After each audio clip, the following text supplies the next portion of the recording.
James Creedon.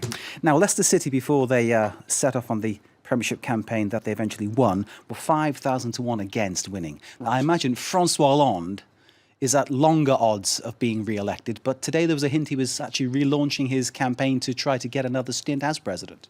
I'm glad you asked me that question, because if it was anything Leicester City related, I'd have been stumped. But François Hollande, I have my notes here, and I can give you some sense of where things might be going. He gave a big speech. It was at the Jean Jaurès Foundation. It was about the left wing. Jean Jaurès, the father of French socialism. That's right. And indeed, it was a look at the left wing in power, as sort of an historical perspective. So François Hollande basically spoke about everything the left has done in history. And I suppose the idea being that he could sort of, bask in the glory of the broad progressive reforms. So the law on the separation of church and state in 1905, that controversial laïcité law, which is as sort of talked about today as ever, the minimum wages, paid holidays or paid vacation, 35-hour working week, still a talking point in French politics.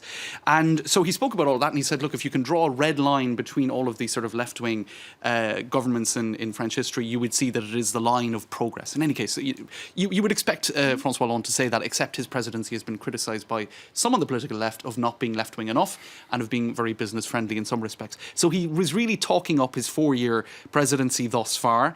He's got 1 year to go. His record, for example, the gay marriage legislation, other policies that would be seen as largely progressive, and is saying, look, guys, I also have 1 year to go. If I made 60 promises, which he did when he was campaigning, give me a year to sort of see it through on the others. And some saying as well, is this really the beginning of his 2017 campaign? Can we identify in what he said today elements of slogans, a sort of a central axis of his campaign? And some saying yes, and it will be, the payoff will not be in history, it will be in the future. He's going to be talking about how everything he's been done over the last few years is investing in a better future for French people.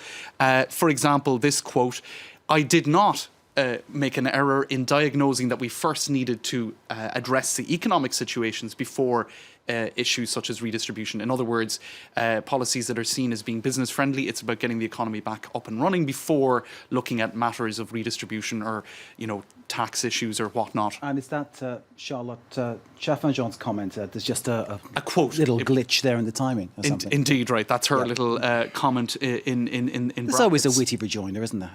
Well, there you go. Just a little issue of timing. So he's got 1 year to go to sort out his left-wing credentials, I suppose. So defending his record, but he also criticised the political right for wanting to undo his reforms. Which is why people really think this was a campaign speech, because it's one thing defending your record, it's another thing sort of attacking the opposition. So really people saying he is really going to go for re-election, because that was also a big question mark, seeing as he's so low in the polls. Hollande, speaking about future rivals in 2017, many of them want to undo what we have done. It will take them a lot of time because we have done a lot, which is really just hot air kind of politicking. But there are some who are talking, for example, about undoing some of the legislation, for example, gay marriage legislation. But in any case, he is talking up the progressive elements. Another issue here that makes us think, or another element here that makes us think he's on campaign, his advisors attacking potential candidates in the opposition. Alain Juppé. That's Alain Juppé as a young man. He's been around for a while, and he was a minister in the Soviet era, which is, of course, designed to make him seem like a total dinosaur. Juppé will say, I've got experience, I've got standing. Well, do you know what Juppé could also say? François Hollande, you were an MP during the Soviet era and you were an advisor at the Élysée Palace. So before you start slinging mud at me... Say I was a schoolboy and you probably weren't born. There we go. Right. So in any case, probably a weak enough line of attack. François Hollande has failed, or rather refused, to back the controversial TTIP plan, which Marcus was talking about. That's right. So some speculating, is this also politicking, right? So take a look at this headline, which is a quote from a talk radio show. François Hollande has decided not to light a fire just ahead of the presidential election. Now, we've had leaks about the TTIP negotiations. This was a headline in Le Monde today. 13 things that we learned from the leak, which was organised by Greenpeace, about one about the TTIP free trade agreement. One detail was Washington was blocking European car exports in the US in order to force the EU to buy more environmentally risky US farm produce. They're the kind of details that were coming out.